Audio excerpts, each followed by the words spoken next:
నమస్తే, welcome to think Andhra. నేను మీ ప్రియాంకరావు.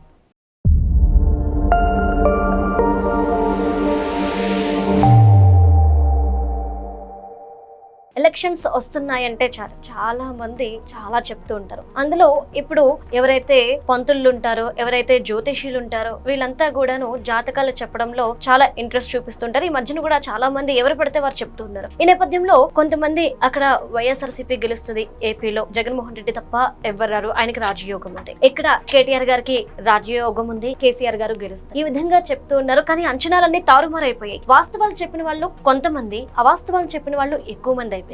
అసలు ఏంటి జ్యోతిష శాస్త్రాన్ని అడ్డు పెట్టుకొని ఏం జరుగుతుంది? వేణుస్వామి లాంటి కొంతమంది కూడా విచ్చలవిడిగా జాతకాలు చెప్తూ కాంట్రవర్సీ అవుతూ వస్తున్నారు. అసలు ఏం జరుగుతుంది, ఎలా చూడాలి వీటన్నిటిని? దీనికి సంబంధించి ఈ రోజు మనతో మాట్లాడడానికి ప్రముఖ ఆధ్యాత్మికవేత్త సురేష్ శర్మ గారు ఉన్నారు. ఆయనతో మాట్లాడదాం. నమస్కారం గురువు గారు. ఎలా ఉన్నారు గురువు గారు? చక్కగా ఉన్నాను గురువు గారు, మీతో నాకు చాలా నాలుగా అనుబంధం ఉంది. మీరు చెప్పినవి ఇప్పటి వరకు జరుగుతూ వచ్చాయి. బట్ నాకు ఒక డౌట్ ఏంటి అంటే, చాలా మంది ఈ మధ్యన జ్యోతిష్యం తెలుసు అంటూ విచ్చలవిడిగా వస్తున్నారు. అందరూ ఏంటంటే జగన్మోహన్ రెడ్డి గారికి జాతకంలో రాజయోగం ఉంది కాబట్టి ఆయన గెలిచేస్తారు, కేటీఆర్ గారికి కేసీఆర్ గారికి రాజయోగం ఉంది, ఆయన గెలిచేస్తారు, రేవంత్ ఓడిపోతాడు, చంద్రబాబు నాయుడు గారు అసలు సీట్లు కూడా గెలవరు, ఇట్లా చెప్పుకుంటూ వచ్చారు. సార్ కట్ చేస్తే తారుమారైపోయింది. మీరు ఆ రోజు అన్నారు రేవంత్ గారు గెలుస్తారు అని చెప్పారు, ఎగ్జాక్ట్ అదే జరిగి కనిపించింది. బాబు గారి గురించి చెప్పారు, అదే అయింది. అసలు ఏం జరుగుతుంది జ్యోతిష్యంలో? అసలు ఎలాంటి పరిణామాలు సంతరించుకున్నాయి? ఇలా పుట్టగొడుగుల్లా పుట్టుకొస్తున్న వాళ్ళని నమ్మాలా? మా పెద్దలు కొన్ని మాటలు అనుభవాలను చూసి దాన్ని బట్టే చెప్పుకుంటారు. అన్నీ ఉన్న ఆకు అణిగి మణిగి ఉంటుంది, ఏమీ లేని ఆకు ఎగిరెగిరి పడుతుంటుంది. చాలా మంది అడుగుతుంది, అంటే నన్ను అంటే ప్రిడిక్షన్ నేను చెప్పినవి చూసి, గురుగారు మీరు ఎందుకు ఇంత యాక్యురేట్ గా రేవంత్ రెడ్డి గెలుస్తాడని, పాదయాత్ర చేస్తాడని 2 సంవత్సరాల ముందు చెప్పారు కదా, మీరు దాన్ని గట్టిగా ఎందుకు ప్రజల్లోకి ఇంకొంచెం ఎక్కువగా తీసుకెళ్లలేదు? అట్లాగే జగన్ కి జాగ్రత్తగా ఉండకపోతే ఘోర పరాజయం అని మీరు చెప్పింది ఒక షార్ట్ చూసాము, మరి దాన్ని కూడా ఎలివేట్ చేసి ఉండొచ్చు కదా అని చాలా నాకు క్వశ్చన్స్ అడుగుతుంటారు. మీరు ఇంకొక మాట కూడా అన్నారు, నిజం వాస్తవికానికి దూరంగా ఉన్న వాళ్ళు ఏం కనపడనేది అబద్ధ. ఒక ఆయన అయితే మరలా ఆయన ఇంకొక పేరు ఏదో ఉంది, ఏదో ఉదయ్ భాస్కర్ ఏదో సమ్మాయి, ఆయన అయితే మెజార్టీలతో కూడా లెక్క చేసి చెప్తూ ఉన్నాడు. నాకు ఆశ్చర్యం వేసింది. అయితే అబద్ధం ఎటువంటిదంటే, నిజం చెప్పులు దొడుక్కునే లోపల అబద్ధం ఊరు చుట్టేస్తుంటుంది. ఈ గందరగోళం అనేటువంటిది జ్యోతిష్ శాస్త్రంలో మెజార్టీలు చెప్పడం అనేది హైలీ ఇంపాసిబుల్. చెప్పచ్చు కానీ హైలీ ఇంపాసిబుల్. మెజార్టీలు సీట్లు చెప్పడం అంటే ఒక పూర్తి అవేర్నెస్ అతనికి ఉండాలి జ్యోతిష్కుడికి. అంటే ప్రతి నియోజకవర్గంలో క్యాండిడేట్స్ ఎవరు, ఆ క్యాండిడేట్ కి ఉన్నటువంటి జాతక బలం ఏంటి. కొంతమందికి జాతకాలు ఉండవు. ఇప్పుడు రేవంత్ రెడ్డి గారి జాతకం ఎవరికి తెలియదు. కేవలం రేవంత్ రెడ్డి అన్న పేరుని తీసుకొని, ఆయన వయసుని తీసుకొని, అందాజుగా ఆయన వయసుని లెక్కేసుకొని, నేను ఖచ్చితంగా ఇతనికి జరుగుతున్న టైంని బ్రాడ్గా తీసుకున్నాను. 6 నెలలు వెనక్కుంటే ఎట్లుంటుంది, 6 నెలలు ముందుకుంటే ఎట్లుంటుంది, ఆయన చెప్తున్న వయసుకి వెనక్కి వెళ్ళి ముందుకు వెళ్ళి కూడా చెక్ చేసుకున్న తర్వాతనే ఈయన పాదయాత్ర చేస్తాడు, ఈయన సీఎం అవుతాడని నిర్ణయించుకున్న తర్వాత నేరుగా రేవంత్ రెడ్డికే చెప్పాను, వేరే ఎవరికో కాదు. ఒక పెళ్లిలో నేను నాకు కావాల్సిన గెస్ట్కి వెళ్ళి తిరిగి వస్తూ ఉంటే 2021 ఆగస్టు అనుకుంటాను, రేవంత్ రెడ్డి గారు ఎదురు పడితే, రెడ్డి గారు నమస్కారం అని, మీకు యోగం ఉంది, మీరే సీఎం అవబోతున్నారు, చాలా జాగ్రత్తగా బాగా చక్కగా చేసుకుంటారు, మంచి యోగం ఉంది, కంగ్రాచులేషన్స్ అని చెప్పి డైరెక్ట్గా రేవంత్ రెడ్డి గారికి చెప్పాను.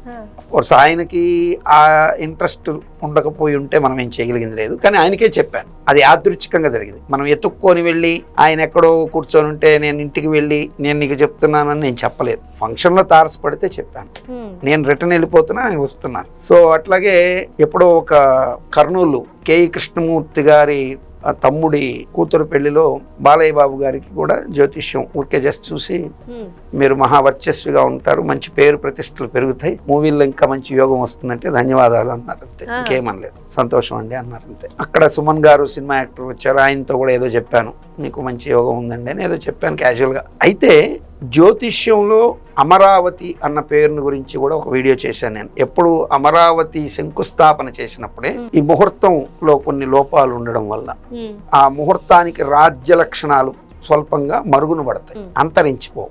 అమరావతి అంటే మరణం లేనిది అని, సంతానవతి, పుత్రవతి, గుణవతి అన్నట్లే అమరం అంటే మరణం లేనిది. మరణమే లేనటువంటి రూపం సంతరించుకున్నది మరణం ఎట్టొస్తుంది, దానికి ఎప్పటికైనా ఉజ్జీవితం ఉంటుందని ఒక మీడియా ఛానల్లో చెప్పాను, మైరా మీడియా ఏదో మీడియాలో చెప్పాను. చెప్పిన తర్వాత దాని యొక్క ప్రభావం కనపడింది. మళ్ళీ పిలిచినప్పుడు పూర్తిగా అసలు 3 రాజధానులు అంటున్నారు, అమరావతి అనేటువంటి అంశం మరుగున పడిపోయినట్టే కనపడుతుంది, ఎక్కడ చూసినా 3 రాజధానులు ఉధృతంగా ఉన్నది అని అది ఇది తెలుస్తానంటే లేదు. 2024 ఫిబ్రవరి నుంచి అమరావతి అన్న పేరుకి యోగం మొదలవుతుంది. 24 నుంచి మొదలైన తర్వాత 25 మార్చిలో అమరావతి అన్న పేరుకి ఏలినాటి శని దోషాలు, శని దృష్టి పోతుంది. ఆ అనేటువంటి అక్షరం మేషరాశిలో ఉంటుంది. సో అమరావతి అన్న అక్షరం మీద శని దృష్టి తొలగిపోతుంది. తొలగిపోగానే అద్భుతమైన యోగాలు ప్రారంభమవుతాయి అని చెప్పి స్పష్టంగా చెప్పడం జరిగింది. అలాగే జగన్మోహన్ రెడ్డికి ఆరుద్ర నక్షత్రం బట్టి ఇప్పుడు మీరు చెప్తున్నటువంటి చాలా మంది ఎవరో ఉధృతంగా ఉంది అన్నటువంటి వాళ్ళందరినీ కూడా వాళ్ళు నెట్లో ఈ యొక్క జగన్మోహన్ రెడ్డి గారి ఆరుద్ర నక్షత్రం అని కన్యా లగ్నం అని చూసుకొని వాళ్ళు ఏదో చెప్తూ ఉంటే, ఇప్పుడు మీకు ఒక పేరు ఉంటుంది, నాకు ఒక పేరు ఉంటుంది, పిలిచేటప్పుడు మనల్ని ఆ పేరుతోనే లేదా ఆ నక్షత్రం బట్టి పిలుస్తారా? పేరుతో పిలుస్తారు. ఇప్పుడు జగన్ అనే కదా మీరు కూడా అంటారు, జగన్ గారు. మరి జగన్ అన్నప్పుడు ఆరుద్ర నక్షత్రంలోని ప్రభ ఆయన మీద లేదు. ఈశ్వరుడు అనుగ్రహకారకుడే గాని లయకారకుడు, ఆయన ప్రళయం చేస్తాడు కానీ లయకారకుడు అయినప్పటికీ కూడా అభయాలు ఇస్తాడు, వరాలు కూడా ఇస్తాడు. ఉత్త చంపేడు ఆయన, వరాలు కూడా ఇస్తాడు. సో ఆరుద్ర నక్షత్ర పోకడలు ఆయనలో లేవు. కన్యా ఇంకొకటి, నిజంగా ఆయన జన్మరాశి లగ్నాలు కనుక చూసినట్లయితే ఆ కన్యా లగ్నంలో ఆయన పుట్టాడు. ఈక్వలైజ్ టు హిట్లర్ అటువంటి జాతకము సేమ్ అదే జాతకం జగన్మోహన్ రెడ్డి. అడాల్ఫ్ హిట్లర్ని మంచి అనేవాడు మంచి అంటుంటారు, చెడ్డోళ్ళు చెడ్డ అంటారు. హిట్లర్ జాతకాన్ని మీరు కావాలంటే నెట్లో కొట్టుకొని చూసుకుంటే హిట్లర్ జాతకం జగన్మోహన్ రెడ్డి గారి జన్మ జాతకం ఒకేలాగా ఉంటాయి, ఇంచుమించుగా. ఆ సిమినారిటీస్ నక్షత్రాలు కొన్ని తీసేస్తే ఇంచుమించు అట్లాగే ఉంటుంది. కాబట్టి వీళ్ళు తమకు తాము ఖచ్చితంగా నేను అనుకున్నది జరగాలనుకుంటారే తప్ప వీళ్ళు ఎదుటి వాళ్ళని వినిటే ఖచ్చితంగా వీళ్ళలో మంచి నాయకులు వస్తారు, తప్పేం లేదు, రావచ్చు. కానీ ఆ వినాల్సినంతటి సామ్యత ఆయన జన్మరాశిలో జన్మ లగ్నంలో లేవు. అట్లాగే ఉత్తరాషాఢ నక్షత్రం కూడా ఆ నక్షత్రాధిపతి సూర్యుడు జగత్తుకంతా నేనే వెలుగునిస్తాననుకుంటాడు కానీ తనకు అస్తమయం ఉందన్న టెంపరీగా మర్చిపోతుంటాడు. అంటే అఫ్ కోర్స్ ఆయన ఇంకో దగ్గర ఉదయిస్తున్నాడు కాబట్టి ఈ ఉత్తరాషాఢ నక్షత్రంలో పుట్టిన వాళ్ళకు కూడా వస్తే వినయం స్వాతిశయం అన్ని కలిపి మంచి గుణాలు వస్తాయి. ఇప్పుడు ఎవరికైనా పిల్లలు ఉత్తరాషాఢ నక్షత్రంలో పుట్టిన వాళ్ళని కనుక చిన్నప్పటి నుంచే వాళ్ళకి కొంచెం భయభక్తుల్లో పెంచకపోతే పెద్ద అయిన తర్వాత వాళ్ళు ఎట్లా అంటే ఒక మూడ్గా రూడ్ ఫెలో అవుతారు. జగన్మోహన్ రెడ్డి గారి పేరు జగన్ అన్నటువంటి పేరు ఉత్తరాషాఢ నక్షత్రం. సో నేను 2014లో నేను జాతకాలు చెక్ చేసి ఒక IAS ఆఫీసర్ గారికే చెప్పాను జగన్మోహన్ రెడ్డి గారు గెలవట్లేదు అని. ఆవిడ అనింది నాకు అంతా కూడా మాకు ఇంటెలిజెన్స్ రిపోర్ట్స్ అన్ని జగన్మోహన్ రెడ్డి గెలుస్తాయని వస్తున్నారు, మీరేది ఇలా చెప్తున్నారు అన్నారు.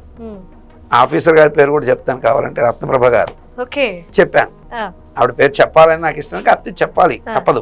ఆవిడదంటే ఇట్లా అన్నది, లేదు చంద్రబాబు నాయుడు గారు అండ్ జనసేన బీజేపీ వాటర్స్ ఆ గవర్నమెంట్ వస్తుందని. సెకండ్ టైము నన్ను బాగా అభిమానించేటువంటి వ్యాపారవేత్తలు చాలా మంది వైసీపీ వాళ్ళు, అది కూడా ఒప్పుకోవాలి. నిజం మాట్లాడినా నేను జ్యోతిష్యపరంగా నేను వాళ్ళకి మంచి చేస్తుంటానని ఒక నమ్మకం ఏందో. నేను వాళ్ళు కొంతమంది నన్ను అడుగుతారు, మీరు టీడీపీకి పార్షియాలిటీగా జ్యోతిష్యం చెప్తున్నారా అంటారు. అటువంటి పార్షియాలిటీ ఉన్నవాడు జ్యోతిష్కుడు ఎప్పటికీ కాడు. ఖచ్చితమైనటువంటిది ఉన్నది ఉన్నట్టు కుండబద్దలు కొట్టి చెప్పగలిగేవాడు జ్యోతిష్యుడు. అప్పుడు నేను చెప్పాను 2019లో జగన్మోహన్ రెడ్డి స్పీడ్ 150లో ఉంటుంది. చంద్రబాబు టైం చాలా బాగుంది కానీ ఆయన స్పీడ్, జగన్మోహన్ రెడ్డి గారి స్పీడ్ 150లో ఉంటుంది అన్నాను. అంటే 100కి 150 స్పీడ్, సీట్లు అని చెప్పలేదు, 150లో ఉంటుందని చెప్పాను. సో టీవీలో కూడా చెప్పాను. అది తర్వాత అదేదో సుమన్ టీవీలో ఏదో చెప్పినప్పుడు వాళ్ళ చిప్ అయిపోవడం, ఈ చంద్రబాబు నాయుడు గారే గెలుస్తారు అన్నటువంటిది ఒక్కటే బాగా టెలికాస్ట్ అయింది. తర్వాత వెనక జిక్కి ఆ వీడియోకి వివరణ ఇచ్చింది, కొంతమంది చూశారు, స్వామి ఈయన వైసీపీకే చెప్పాడు అనుకున్నాను. కానీ నాకు పార్షియాలిటీ ఎప్పుడు ఉండదు, జాతకంలో ఉన్నది చెప్పినప్పుడు దాన్ని స్వీకరించాలి. అందుకని 24లో జగన్మోహన్ రెడ్డి గారు ఖచ్చితంగా ఓడిపోబోతున్నారు. ఈయనకి కుటుంబంలోంచి స్త్రీ అంటే స్త్రీ గ్రహం సపోర్ట్ లేదు, అంటే చెల్లెలు స్థానం మాతృస్థానం వీక్ అయిపోతున్నాయి కాబట్టి తల్లి చెల్లి దూరం అవుతారని చెప్పాను. గురువు వీక్ అయిపోతున్నాడు కాబట్టి విద్యార్థులు బాగానే ఉన్నా గురువులు దూరం అయిపోతారని చెప్పాను. ఇవన్నీ గతం. ఇప్పుడు మనం దేశ భవిష్యత్తులో కూడా అమరావతి అనేటువంటి దాన్ని మనం కనుక చూస్తే, నిన్న మోడీ గారు వచ్చిపోయారు కదా, అమరావతి అన్న దానికి యోగం అనేది ఆగదని అని మొదట ఎప్పుడైతే చెప్పాను, ఇక్కడి నుంచి కమింగ్ ఇయర్స్ ఏవైతే ఉన్నాయో ఇవన్నీ కూడా అమరావతికి యోగమే. సార్ అంటే అమరావతి బాగుంది, రైట్, బట్ చంద్రబాబు నాయుడు గారి జాతకం అంటే ఏ విధంగా ఉంది? ఆయన హయాంలోనే ఈ పనులన్నీ జరగాలి కాబట్టి ఎంతవరకు కలిసి రావచ్చు మనకి అన్ని విషయాల్లోనూ? ఖచ్చితంగా మీరు చూస్తూనే ఉంటారు. నేను చెప్పాను కదా, ఇప్పుడు శని మార్చి 29వ తారీఖున మీనరాశిలోకి ప్రవేశించాడు. సహజంగా ఏలినాటి శని, జన్మశని వచ్చినప్పుడు త్రిప్పట, అలసట, పనుల యందు అడ్డంకులు ఇవి ఎక్కువగా వస్తుంటాయి. అయితే చంద్రబాబు నాయుడు గారి పేరుకి జన్మ నక్షత్రం కొంతమంది కృత్తిక అంటారు, కొంతమంది పుష్యం అంటారు. ఏదైనా పుష్యమైతే అష్టమి శని పోయింది, కృత్తిక అయితే వృషభ రాశిలో యోగం మొదలైంది, అక్కడ కూడా యోగం ఉంది. కానీ చంద్రబాబు గారు అన్న పేరునే తీసుకోవాలి. చంద్రబాబు నాయుడు గారికి ఖచ్చితంగా ఈ 10th హౌస్ మీద, గురువు మీద దృష్టి, శని దృష్టి ఉండడం, గురువు ఇంటిలో శని ఉండడం చేత ఇది వరకట్లాగా పనులు పెండింగ్ పడ్డాలు, గవర్నమెంట్స్తో ఏదైనా చిన్న చిన్న ఇబ్బందులు రావడాలు ఇవేవి ఉండవు. ఆంధ్ర రాష్ట్రానికే యోగం ప్రారంభమైందని సుస్పష్టంగా చెప్తున్నాను. కమింగ్ 4 years లో హైదరాబాదుకి ఈక్వలైజ్ గా కూడా అమరావతి దాకా డెవలప్ అయినా ఆశ్చర్యపోవట్లేదు. చాలా బహుళ అంతస్తుల బిల్డింగ్స్ వెలిగిపోతున్నాయి, పెద్ద పెద్ద కంపెనీలు రాబోతున్నాయి. ఇందులో నేను ఒక తెలుగుదేశానికి అభిమానంతో చెప్పడం కాదు, ఆంధ్ర ప్రాంతం వాడిని కాబట్టి ఆంధ్రప్రదేశ్కి అనుకూలంగా చెప్పడం కాదు. కానీ అమరావతి, పోలవరం ఈ 2 అంశాలే కాదమ్మా, ఆంధ్రప్రదేశ్ రియల్ ఎస్టేట్ పరంగా అట్లాగే వ్యాపార అభివృద్ధి పరంగా చూసినా గానీ గణనీయమైనటువంటి ప్రగతి సాధించే అవకాశం ఉంది. ఇదే మాట నేను ఉగాది పంచాంగంలో చెప్పాను. పశ్చిమ దేశాలకి అరిష్టం, పశ్చిమ రాష్ట్రాలకి అరిష్టం, తూర్పు ప్రాంతాలకి యోగం అని. ఇప్పుడు మనకి మహారాష్ట్ర దగ్గర యాక్చువల్గా బీజేపీ గవర్నమెంట్ ఉన్నా అక్కడ కొంత ఇబ్బందులు ఉంటాయి. అది ఏ రకంగా వస్తాయో తెలియదు, కానీ దాంట్లో కొంత ఫైనాన్షియల్గా ఇన్వెస్టర్స్ చూపు కొంత ఆంధ్ర మీద పడే అవకాశాలు అక్కడ ఉన్న పరిస్థితులు రీచ్ ఏర్పడతాయి. తర్వాత పశ్చిమ ప్రాంతం హైదరాబాద్, ఇక్కడ ఉన్నటువంటి సామాజిక పరిస్థితులు కావచ్చు, అన్ని బ్రహ్మాండంగా. హైదరాబాద్ అయితే ఇంకా ఇది డెవలప్మెంట్ గ్రోత్ పోతూనే ఉంటుందని చాలా మంది నమ్ముతుంటారు, ఇది వెళ్తూనే ఉంటుంది. కానీ ఇక్కడి నుంచి పెట్టుబడులు చాలా వరకు డ్రాప్ అయ్యి తూర్పుకు వెళ్లే అవకాశాలు ఉన్నాయి. సో హైదరాబాద్ రియల్ ఎస్టేట్ కొంత పడుకోవడం ఖాయం. 100% రియల్ ఎస్టేట్ అయితే హైదరాబాద్ లో కొంత పడక వేయడం ఖాయం. తూర్పు ప్రాంతం అంటే మనం ఇక్కడి నుంచి తూర్పులో ఉన్నది, ఉత్తర భాగంలో ఉన్నది ఏంటంటే ఆంధ్రప్రదేశ్ డెవలప్ అవ్వచ్చు. ఒరిస్సా కూడా కొంత డెవలప్ అయ్యే అవకాశాలు ఉంటాయి. అంటే మళ్ళీ తిరిగి హైదరాబాద్ లో రియల్ ఎస్టేట్ మార్కెట్ పుంజుకుంటుంది అంటారా? పుంజుకోవడానికి టైం పడుతుంది, 2.5-3 years. ఈ 2 years మాత్రం నెవర్ బిఫోర్ నెవర్ ఆఫ్టర్ అన్నట్లుగా ఆంధ్రప్రదేశ్ మీద మీరు 2014-15 ప్రాంతాల్లో అమరావతిలో ఎట్లా కార్లు, హోటళ్లు, బిజినెస్ మనం టీవీల్లో చూసి ఉన్నాము, అలా డెవలప్మెంట్స్ కి పరుగులు పెట్టారు జనం. రాబోయే రోజుల్లో అట్లా పరుగులు పెడుతుంది గ్యారంటీగా. నిన్న మోడీ గారు ఇచ్చినటువంటి మీరు హామీలు కూడా నేను చూడలేదు, ఎవరో చెప్పారు ఏదో కడప రోడ్లని ఇట్లా లింకప్ అమరావతికి అనుసంధానం అని, తర్వాత రైల్వే వ్యవస్థల మీద చాలా ఒక దగ్గర 1,00,000 కోట్లకి దగ్గరలో హామీలు ఇచ్చినట్టుగా చెప్పారు. హామీలే కాదు, కొన్ని శంకుస్థాపనలు, కొన్ని ప్రారంభోత్సవాలు కూడా చేశారని ఏదో చెప్తూ ఉన్నారు. నేనైతే నాకు అంత క్లియర్ గా టీవీ వాచ్ చేసే టైం దొరకలేదు. ఎనీహో మనకి రాబోయే రోజుల్లో పేరును బట్టి యోగాలు అయితే ఆంధ్రప్రదేశ్కి యోగాలు అద్భుతంగా ఉన్నాయి. తర్వాత ఈవెన్ దో ప్రపంచంలో 3వ ప్రపంచ యుద్ధం వస్తుంది అనేటువంటి ఒక భయం కూడా ఈ మీరు చెప్తున్నటువంటి వాళ్ళు ఏదో ఉధృతంగా లేపారు. ఏం లేదండి, రష్యా ఉక్రెయిన్ మీద దాడి చేసినప్పుడు కూడా ఇట్లాగే అన్నారు, ఏం జరగదు. కేవలం ఇండియా పాకిస్తాన్ ని, పిఓకేని స్వాధీనం చేసుకుంటుంది వితౌట్ బ్లడ్. అంటే ఒక రక్తపు బొట్టు చిందించకుండా స్వాధీనం చేసుకునే అవకాశాలు కూడా చాలా సుస్పష్టంగా కనపడతాయి. ఓకే సార్, అంటే తండ్రి జాతకం బాగుంది, మరి తనయుడు లోకేష్ గారు ఎలా ఉండబోతుంది అంటారు? ఎందుకంటే ఒకప్పుడు ఎన్నో విమర్శలు ఎదుర్కొన్న వ్యక్తి ఆయన, బట్ ఈ రోజు విమర్శించిన వాళ్ళతోనే ప్రశంసించుకునే స్థాయికి చేరుకున్నారు. నెక్స్ట్ ఆయన రీచ్ ఏంటి? మీరు నా వీడియోలు కొంచెం గూగుల్లో సెర్చ్ చేయాలి, ఎందుకంటే నేను చెప్పిన దాంట్లో బ్రాహ్మణి వల్ల లోకేష్కి రాజయోగం అని వాళ్ళు హెడ్డింగ్ పెట్టారు. యాక్చువల్గా అంటే నేను బ్రాహ్మణి జాతకం తీసుకొని ఆమెకు ఉన్నటువంటి యోగాలు వివరిస్తూ లోకేష్ గారికి మహోన్నత యోగాలు స్టార్ట్ అవుతాయి. కానీ 2024లో గెలిచిన దగ్గర నుంచి 26 అక్టోబర్ వరకు లోకేష్ గారు చాలా కూల్గా తన పని తను చేసుకుంటూ డెవలప్మెంట్స్ మీదనే దృష్టి పెడుతూ వెళ్ళిపోతారు. 27 27 మార్చి తర్వాత నుంచి నిజమైనటువంటి అతనిలో పరిణతి చెందినటువంటి పూర్తి స్థాయి రాజకీయవేత్త కావచ్చు, అట్లాగే బిజినెస్కు సంబంధించి రాష్ట్రాన్ని డెవలప్ చేసేటువంటి ఒక ఆలోచనాత్మక ధోరణం కావచ్చు, ఖచ్చితంగా అన్ని డెవలప్మెంట్స్ వస్తాయి. దాంట్లో ఎటువంటి సందేహము లేదు. లోకేష్ గారికి రానున్నది అద్భుతమైన యోగం. ఇంకొకటి ఏంటంటే మేషరాశికి నష్టద్రవ్య ప్రాప్తి ఉందని నేను ఎప్పుడో చెప్పాను 2 years బ్యాక్. నష్టద్రవ్య ప్రాప్తి అంటే ఏంటి? పోయిన చోటే మీరు అన్నట్టు ప్రశంసలు రావడం. సో ఏదైతే కోల్పోయాడో అవన్నీ వస్తాయి. కానీ ఇప్పుడు చాలా సైలెన్స్ గా ఉంటారు. ఏ విషయంలో అతను మీరు కావాలంటే చూసుకోండి, ఇప్పుడు ఏడాది అయ్యింది, ఒక్క కాంట్రావర్షన్ కామెంట్ లోకేష్ గారి గురించి ఎక్కడ లేదు.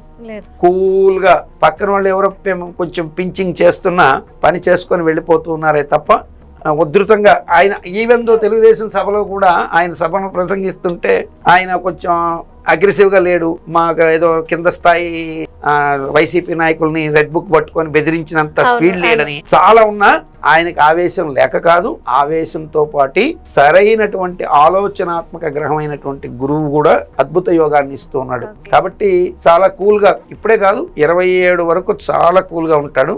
ఒక అభివృద్ధిని చూపించిన తర్వాత అభివృద్ధి ఫలాలు తింటున్నప్పుడు శత్రువులకి, తన యొక్క ప్రత్యర్థులకి, ఎవరికైనా కావచ్చు, తనని ఇబ్బంది పెట్టిన వాళ్ళందరికీ తప్పకుండా గుణపాఠాలు అయితే చెప్పి తీరుతాడని అనుకోవచ్చు. Okay sir, next Pavan Kalyan garu ఎవరు అనుకోలేదు ఒక కానిస్టేబుల్ కొడుకు ఏఎస్ఐఓ ఇదో అవుతారు, కానీ ఒక నాయకుడే కూర్చున్నాడు, ఒక పార్టీని స్థాపించాడు. సో ఆయన కూడా ఇతర రాజకీయాల్లో వేలు పెట్టే ప్రయత్నాలు చేస్తున్నారు కాబట్టి ఆయన జాతకం ఏ విధంగా ఉండబోతుంది? అందరూ పవన్ కళ్యాణ్ గారి ఉత్తరాషాఢ నక్షత్రం అని చాలా ఉధృతంగా ఈ వేణుస్వామి లాంటి వాళ్ళు ఎవరెవరో చెప్తూ ఉన్నారమ్మా. కానీ వాస్తవంగా అయింది పుష్యమి నక్షత్రం.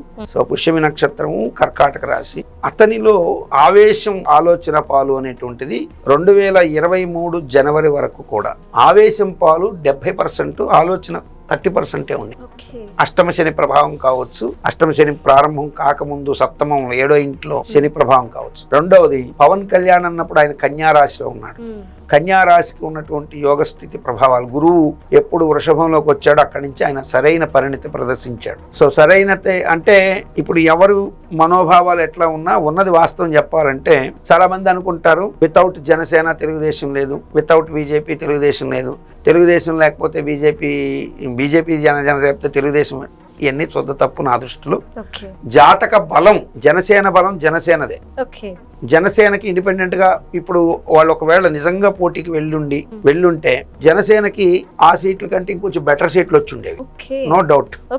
అవి ఎక్కడ తగ్గి ఉండేవి అంటే జగన్మోహన్ రెడ్డికి తగ్గిపోయి ఉండేవి, జనసేన అక్కడ ఆగేసి ఉండేది. కానీ బీజేపీ అనేటువంటిది మరల పాత రోజుల్లో ఎట్లయితే ఒక 3 సీట్లకో 2 సీట్లకో అని అట్లా, లేదంటే with Janasena and BJP alliance, Jaganmohan Reddy separate, Chandrababu గారు సపరేట్ గా 3 పార్టీలు ముక్కోణ పోటీలోకి వెళ్ళున్నా సింగిల్ గా అయినా సరే తెలుగుదేశం నాకున్నటువంటి జాతక పరిజ్ఞానం ప్రకారం చెప్తున్నా సింగిల్ గా వెళ్ళున్నా 100 మార్కుని దాటే ఖచ్చితంగా దాటు. అప్పుడు మిగిలినటువంటి 75 సీట్లలో ఈ ముగ్గురులో మెజార్టీ పాలు వీళ్ళిద్దరికి వచ్చుంటే జగన్మోహన్ రెడ్డి గారు 22కు 23కు పరిమితం అయ్యి ఉండేవాళ్ళు. ఇప్పుడు 11 అయినాయి. అంటే ఇప్పుడు తెలంగాణలో ఎవరు ఊహించలేదు రేవంత్ గారు వస్తారు అని చెప్పేసి, మళ్ళీ బీఆర్ఎస్ వస్తుందని అందరూ అన్నారు, కానీ రేవంత్ గారు దూసుకొచ్చారు బుల్లెట్ లాగా. మరి ఇప్పుడు రేవంత్ గారి తీరు ఎలా ఉండబోతుందంటే, ఇప్పుడు నిజం చెప్పాలంటే రేవంత్ రెడ్డి గారికి ఈ ఉగాది దగ్గర నుంచి కొంచెం చెప్పాలంటే కత్తి మీద స్వాము లాంటి టైమేనా. చాలా జాగ్రత్తగా నిజంగా తనకి ఎవరు సన్నిహితులు అంటే నేను చెప్పాను, ఆయనకి ఇప్పుడు కార్యకర్తలే ఆయనకి బలం, నాయకుల్ని నమ్ముకోవాల్సిన అవసరం లేదు, తను ప్రజల్లోకి వెళ్ళిపోవాలి. ఇప్పుడు ఏ కేసీఆర్ అయితే నువ్వు ఫామ్ హౌస్ కి ఎందుకు పరిమితమైనావు అని ఈయన క్వశ్చన్ చేస్తున్నాడు. కాబట్టి ఈయన అసెంబ్లీకి సెక్రటరియట్ కి రెగ్యులర్ గా వచ్చి కాపాడడం కన్నా ప్రజల వద్దకు పాలనని ఇది వరకు చంద్రబాబు నాయుడు గారు ఎట్లయితే ఒక ప్రజల్లోకి వెళ్ళడానికి ట్రై చేశారు, ఇట్లా ఈయన ఒక రూట్ మ్యాప్ తయారు చేసుకుని కనుక ఖచ్చితంగా ప్రజల్లోకి వెళ్తే ఫ్యూచర్ లో మేబీ కాంగ్రెస్ తో విభేదించిన రోజు కూడా ఈయనకంటూ ఒక ఇండిపెండెంట్ బలం అనేది పెరిగిపోయే అవకాశాలు ఎక్కువ ఉన్నాయి. ఆయా ప్రాంతాల్లో ఆ ఎమ్మెల్యే కావచ్చు, ఆ మినిస్టర్ కావచ్చు, వాళ్ళకి ఈయన సీఎం గా వెళ్ళడానికి అన్ని దగ్గరలో అర్హత ఉంది. కాబట్టి ఈయన ఎక్కడికైనా సరే ఆ కాన్స్టిట్యూషన్కి వెళ్ళి ఆ ఎమ్మెల్యే పనితీరుని గురించి ఈయన స్వయంగా తెలుసుకొని ఈయన అట్లా వెళ్తే జనాల్లో ఈయనకి ఇమేజ్, అప్పుడు ఈయన ఎవరిని పెట్టినా గెలిపించుకునే సామర్థ్యానికి పెరిగే అవకాశం. ఒకవేళ ఈయన అసెంబ్లీకి సెక్రటరియట్కి పరిమితం అవుతూ మీటింగుల్లో మంత్రులు నడుచుకుంటూ మీరే ఎమ్మెల్యేలకు వార్నింగ్లు ఇచ్చుకుంటే మాత్రం ఖచ్చితంగా రాబోయే రోజుల్లో టిపికల్ ఫైట్ అనేది బీఆర్ఎస్ మళ్ళీ యథాస్థానంకి వచ్చిన ఆశ్చర్యపోకండి. ఓకే, అంటే 2023 ఎలక్షన్స్ లో అందరూ చెప్పారు తిరిగి బీఆర్ఎస్ అధికారంలోకి వస్తుంది, కేటీఆర్ గారికి రాజయోగం ఉంది అని. ఇప్పుడు కేటీఆర్ గారి జాతకం ఏ విధంగా ఉంది? మళ్ళీ ఆయనకి రాజయోగం ఉందా మళ్ళీ అధికారం చేపట్టడం? కేటీఆర్ గారికి ఇప్పుడు ఆ యోగాలు ఏవీ లేవమ్మా. కమింగ్ అంటే 29లో ఆయనకి యోగాలు రైజ్ అవుతున్నాయి.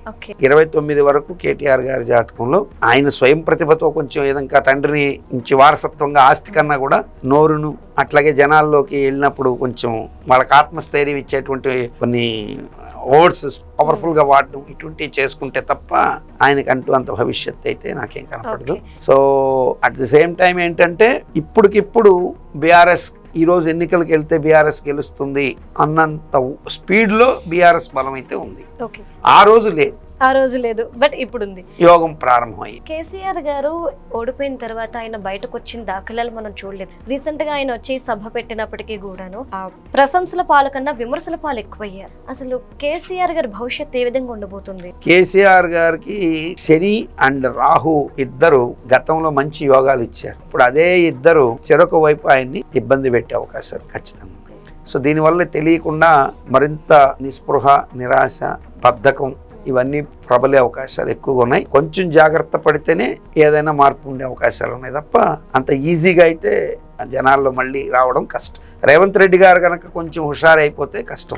జగన్మోహన్ రెడ్డి గారు ఇప్పుడు ఆయన చుట్టూ ఉచ్చు బిగుసుకున్న సిచ్యువేషన్లో ఆయన ఉన్నారు కాబట్టి ఆయన భవిష్యత్తులో ఏం జరగబోతుంది అంటారు? జగన్మోహన్ రెడ్డి గారికి ఇప్పుడు ఏలినాడు శని వదిలేసింది పేరును బట్టి. కానీ శని సెకండ్ హౌస్ లోకి వెళ్ళి మాతృస్థానాన్ని చూస్తున్నాడు. అది వాహన ముద్ర రాజ్యాధికార స్థానాన్ని చూస్తున్నాడు. సో ఎప్పుడు కుంభంలోంచి చూస్తున్నాడు ఏలినాడు శని వదిలేటప్పుడు. కానీ ఇప్పుడు ఏమైందంటే థర్డ్ హౌస్ పౌరుష స్థానంలోకి వెళ్ళాడు. ఈయన ఆ అతి పౌరుషానికి గురువు ఇంట్లోకి వెళ్ళినాడు కాబట్టి శని వ్యయస్థానాన్ని చూస్తున్నాడు కాబట్టి వాహన ముద్ర రాజ్యాధికారంలో ఉన్నప్పుడు చేసినటువంటి ప్రతి తప్పుని కూడా తనకి తెలిసి చేసినా తెలియక చేసినా ఏవేవైతే పొరపాట్లు జరిగాయో వాటిలన్నింటినీ అకౌంటబిలిటీగా లెక్క పెడతాడు శనీశ్వరుడు. ఈ అకౌంటబిలిటీగా లెక్క పెట్టినప్పుడు ఆ ఇందులో న్యాయ విచారణ అనేటువంటిది తీసుకున్నప్పుడు ఖచ్చితంగా ఇతనికి తీవ్రత సెగ అనేది మాత్రం ఖచ్చితంగా తగులుతుంది. కానీ జగన్మోహన్ రెడ్డి గారికి పేరును బట్టి అయితే యోగ బలం ఉంది, కానీ దాన్ని సద్వినియోగం చేసుకునేటువంటి పరిణతి మానసికంగా అంత అతను చూసేదానికి చాలా స్ట్రాంగెస్ట్ అనుకుంటారు అందరు కూడా. మొండివాడు, రాజు కంటే బలవంతుడు, చాలా స్ట్రాంగ్, ఎవరు చెప్పినా వినడానికి. కానీ అంతర్లీనంగా జగన్మోహన్ రెడ్డి అంత పిరికివాడు ఇంకొకడు ఉండడు. ఇది వెరీ క్లియర్. బయటకి కనపడినంత ఉధృతంగా మాట్లాడడం కానీ ఇవన్నీ జగన్మోహన్ రెడ్డి బయటికి కనిపించేవి. అంతర్లీనంగా ఉన్న భయం ఏమిటంటే వీళ్ళు ఇచ్చిన ఆ భయానికి మాస్కేసుకున్నాడు ఆయన. అంటే ఏంటి, కాంగ్రెస్ అనేటువంటిది ఒక తప్పు చెయ్యరాని తప్పు చేసింది ఏంటంటే ఆయన జైల్లో పెట్టడం. అది మంచో చెడో పక్కన పెడదాం. జైల్లో పెట్టడం వల్ల ఆయనకి ఏమైపోయిందంటే జైలు కొత్తగా ఏమీ లేదు. ఇప్పుడు మహా అంటే మళ్ళీ జైల్లో పెడతారు అనుకుంటున్నాడు, కానీ అంతర్లీనంగా ఒక భయం ఉంది. అప్పుడు జైలు పోయిన విధానం వేరు, ఇప్పుడు పోయేది వేరు. ఇప్పుడు పోతే నెవర్ కమ్ బ్యాక్ అనేటువంటి ఒక భయం అనేది అంతర్లీనంగా విపరీతంగా బాధిస్తుంది. కాబట్టి ఇప్పుడు మ్యాక్సిమం దాంట్లోంచి బయటపడడానికి కోసం విశ్వ ప్రయత్నం చేస్తున్నాడని స్పష్టంగా తెలుసుకో. థాంక్యూ గురువు గారు. సౌభాగ్యవతి.